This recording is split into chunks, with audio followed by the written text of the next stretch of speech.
112 के माध्यम से हमें एक सूचना प्राप्त हुई थी कि थाना राजपुर क्षेत्र में जोहड़ी गांव के पास में कुछ वाहनों के बीच में आपस में रोड रेज और फायरिंग की घटना प्रकाश में आई है।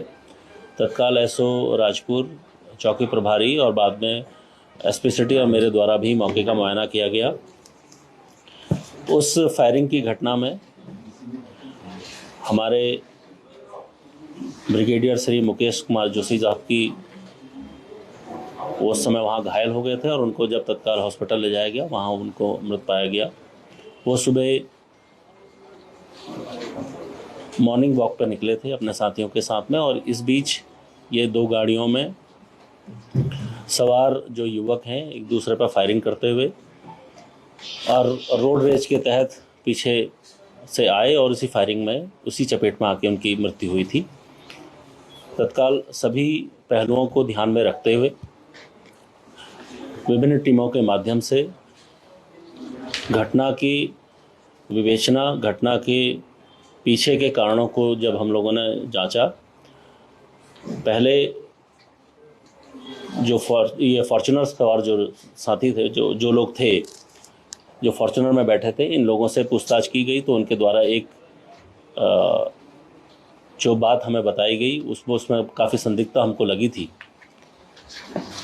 उसके बाद हम लोगों ने कोठाल गेट के पास में एक जैन जी पब एक खुला है, उसका जब सीसीटीवी फुटेजेस को देखा, उसे खंगाला तो ये बात प्रकाश में आई थी कि उससे एक दिन पूर्व 29 की रात को बिल को में ज़्यादा पैसे को लेके इनके बीच में एक जो झगड़ा हुआ था उसमें जो क्लब के जो लोग हैं, क्लब के मालिक, मैनेजर और लोगों ने इनके साथ मारपीट की थी। उसी का बदला लेने के लिए सुबह मॉर्निंग तक इन लोगों ने उसका वेट किया और जब सुबह ये अपने उस क्लब को बंद करके जा रहे थे और इसी रोड रेज में ये सारी घटनाक्रम हुआ है। इसमें दोनों ही पक्षों को दोषी माना गया है क्योंकि जो हमारे वेटरन हैं श्री मुकेश जोशी साहब, उनकी जिस प्रकार से इस घटना में मृत्यु हुई है वो वाकई में उसकी मैं कड़े शब्दों में भर्त्सना करता हूं और मेरी संवेदनाएं, देहरादून पुलिस की संवेदनाएं उस परिवार के साथ है।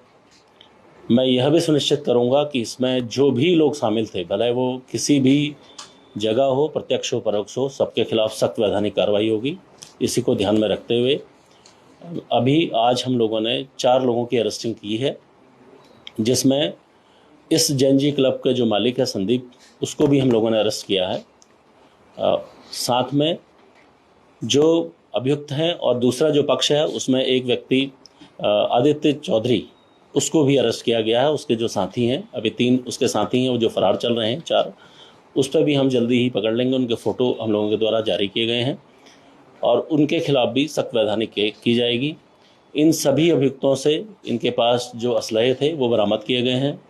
दोनों ही गाड़ियां जो रोड रेज में थी, एक जो दुर्घटनाग्रस्त हुई थी और दूसरी गाड़ी जो घटना करके भागी थी, दोनों ही पुलिस के कब्जे में है, दोनों ही पुलिस ने अपने कब्जे में लिया है और सभी पहलुओं को ध्यान में रखते हुए इस पर जो भी वैधानिक कार्रवाइयाँ हैं वो की जाएंगी। तत्काल प्रभाव से उस क्लब को सील कर दिया गया है और उसकी जो क्लब की जो रजिस्ट्रेशन है उसके निरस्तीकरण की कार्रवाई के लिए माननीय डीएम साहब को, जिलाधिकारी को यहाँ से पत्र प्रेषित किया जाएगा। इसके साथ ही मैं ये भी कहूँगा कि जो भी यहाँ पर पब में जो निर्धारित समय सीमा है, निर्धारित समय सीमा के बाद अगर कोई क्लब अब खुला हुआ पाया जाएगा उसके खिलाफ सख्त वैधानिक कार्रवाई की जाएगी। इसमें किसी प्रकार का मेरे द्वारा यह भी निर्देशित किया गया है, जो संबंधित थाना प्रभारी हैं, सर्कल अफसर हैं, वो स्वयं रात के समय इस चीज़ को देखेंगे। निर्धारित सीमा के बाद या वहाँ पर कोई हुड़दंग की कोई स्थिति ऐसी बनती है और क्लब मालिकों द्वारा या उसके प्रबंधन द्वारा पुलिस को सूचना नहीं दी जाएगी तो उनके खिलाफ भी सख्त वैधानिक कार्रवाई की जाएगी।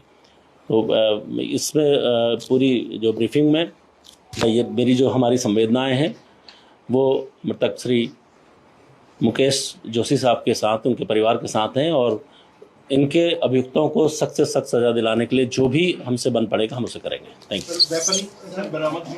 इसमें वेपन बरामद हुए हैं, दोनों ही पार्टियों से जो वेपन हैं वो बरामद हुए हैं। बल्कि अभी हमारे जो अभी 4 अभियुक्त और अभी पकड़े जाने हैं, अब मुझे उम्मीद है जल्दी ही हम उन्हें भी पकड़ेंगे और उनसे भी हम लोग कार्रवाई करेंगे। नहीं, कोई भी लाइसेंसी नहीं है, सभी तमंचे या अन्य असले हैं। ये पता चला है कि कुल कितने फायर हुए होंगे?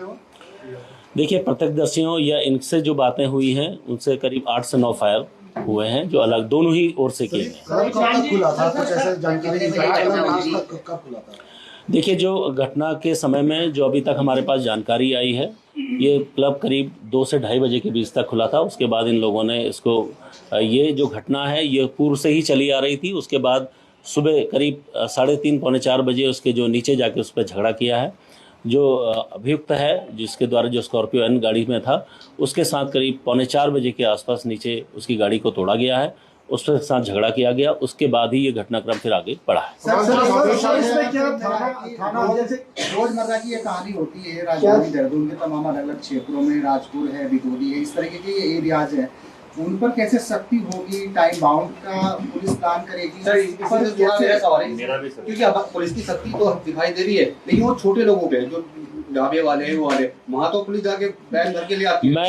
मैं ये आपके माध्यम से ये कहना चाहूँगा, निर्धारित समय सीमा के बाद अगर कोई क्लब खुला पाया जाएगा उसके खिलाफ सख्त वैधानिक कार्रवाई की जाएगी। अगर किसी क्लब में कोई झगड़ा होता है, अगर वो रिपोर्ट नहीं किया जाएगा तब भी उनके खिलाफ सख्त कार्रवाई की जाएगी।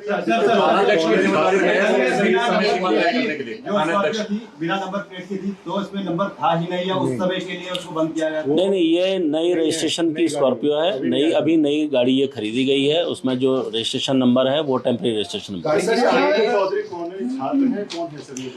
ये सभी लोग जो छात्र हैं, जो स्कॉर्पियन में, भले वो आदित्य चौधरी है या जो शशांक त्यागी है, ये सभी लोग यहाँ पर छात्र हैं और अब अलग अलग स्कूल्स में, अलग अलग कॉलेज में पढ़ाई करते हैं।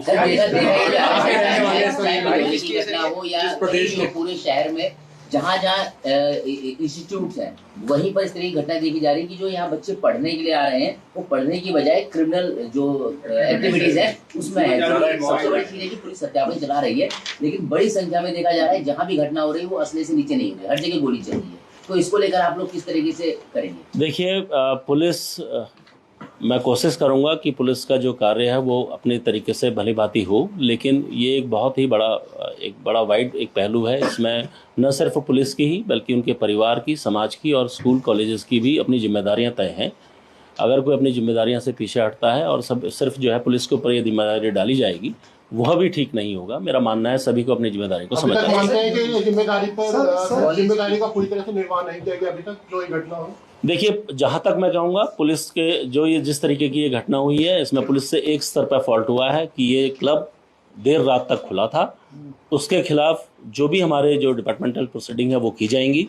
क्यों नहीं उस चीज़ को किया गया? उसके बाद जो घटनाक्रम है उसमें पुलिस ने पूरी ईमानदारी से और बहुत त्वरित तरीके से कार्य किया है। उसके लिए मैं एसपी सिटी और उनकी पूरी टीम को भी बधाई देता हूं। पल्ला झाड़ लेता है, तो इसमें कॉलेज की आप लोग क्या जिम्मेदारी है?